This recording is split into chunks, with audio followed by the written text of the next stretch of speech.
Welcome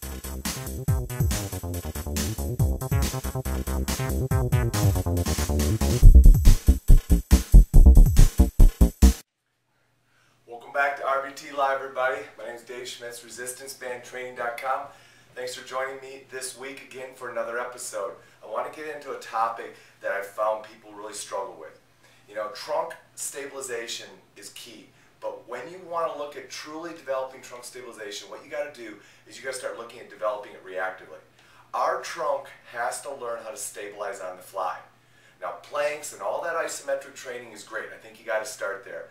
But ultimately, you got to go ahead and start training your trunk on the fly. And you know, I don't know about you, but training my trunk gets a little boring sometimes. So I like to create a lot of innovative ways to train my trunk. Well, when you think of the concept of what the trunk does, it's very easy to train it. Very simple.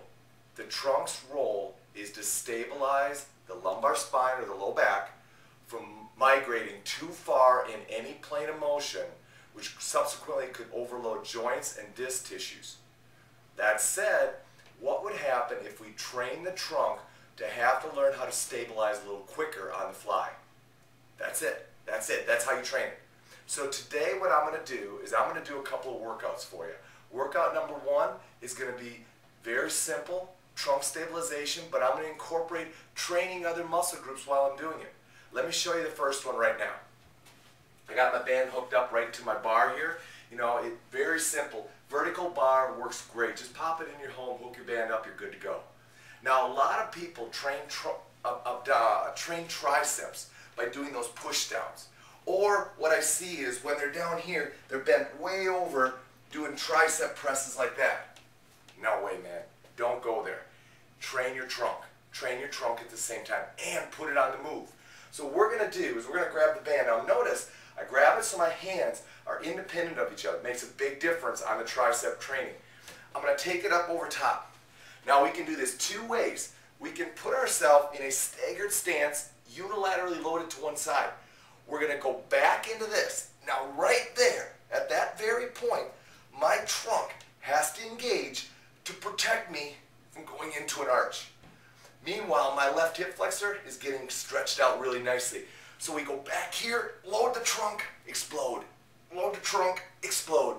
Then the next set, switch sides. Load the trunk, explode.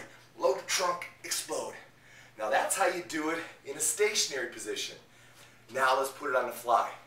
Right here, we step back. Oh baby, not only is my body momentum going backwards, but also the band is pulling me backwards. I'm getting hit high, I'm getting hit low. My trunk is going, man, I gotta react right now.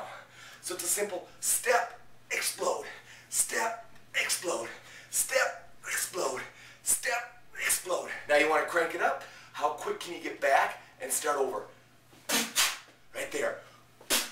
Right there. Man, your trunk loves to go ahead and get activated with trunk reaction training like that.